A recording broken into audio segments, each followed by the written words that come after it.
During the period affectionately known as the baby boom, routine amniocentesis and maternal sonograms were still years away. And while the 50s and 60s can claim fame to some of the best music in the history of the universe, its struggling medical practices offered no help to new parents trying to choose their babies' names.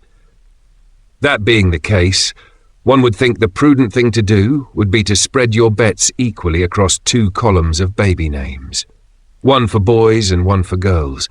But my parents were so convinced that I was going to be a girl, they put everything on pink and let it ride. When I finally did appear, I was a surprise to everyone, even me. I wasn't a girl. Nowadays, new parents can avoid some of the stress of choosing a name by asking for the sex of their new baby weeks or months ahead of his or her arrival.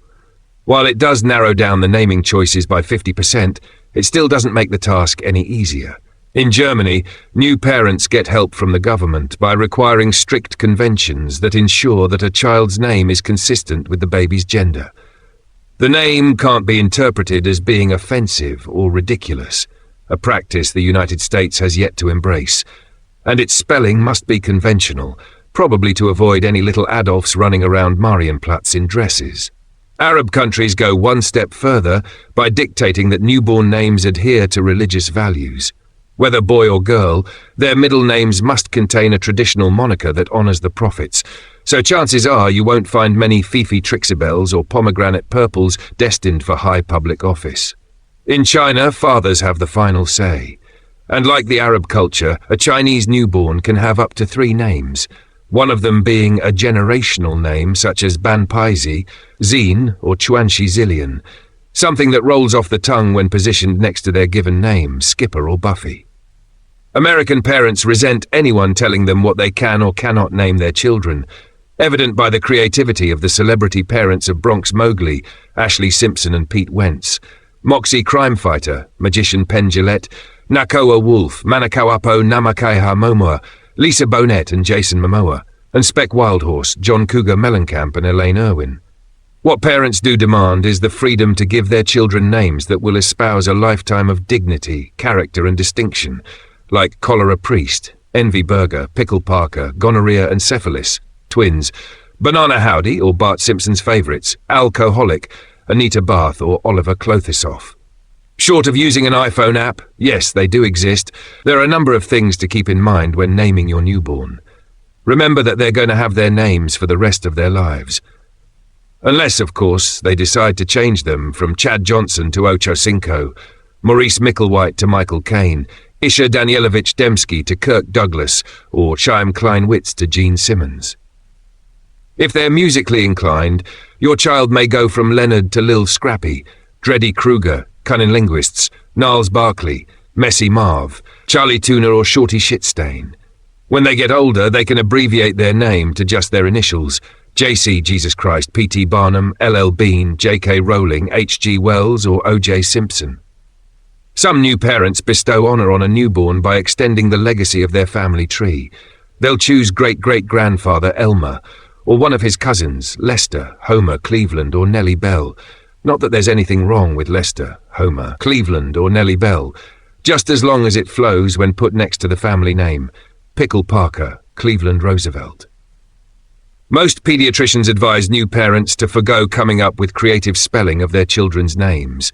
Casey Hunt's Clarita Jane, Axel Rose, Raziel, Prinstone, Fenway, Benjamin, Diera, and Jersey Chore. Try to imagine your daughter who has now grown into a successful 37-year-old prospective homebuyer on the telephone with her mortgage broker. Yes, that's spelled Kayciance, just like it sounds. Keep in mind what's going to happen to their initials or monograms once they become rich and powerful and have their clothes tailor-made. All of William Terence Franklin's dress shirts will be emblazoned with WTF on the cuffs. Petunia Ursula Samuels's Armani suits will have Puis on the lapels, and heaven help Farley Udell Keaton. Think twice before saddling your children with cute nicknames that will haunt them until the end of time. While Cupcake, Pookie Bear and Snookums might seem like an affectionate way to start your kid down the road of life, chances are their classmates will replace them with their own merciless versions, like Wingnut, Four Eyes, Stumpy, or Pizza Face, that will inevitably haunt them until they achieve high political office. Ladies and gentlemen, the Speaker of the House, Ferret-Face Fenstermacher. Finally, there are few things in life worse than a man being given a woman's name. While it didn't seem to hurt the careers of Leslie Nielsen, Lindsay Buckingham, Evelyn Waugh or Stacey Keach, it's a guaranteed way to get your kids beat up in the parking lot of PS 496, so invest early in those karate lessons.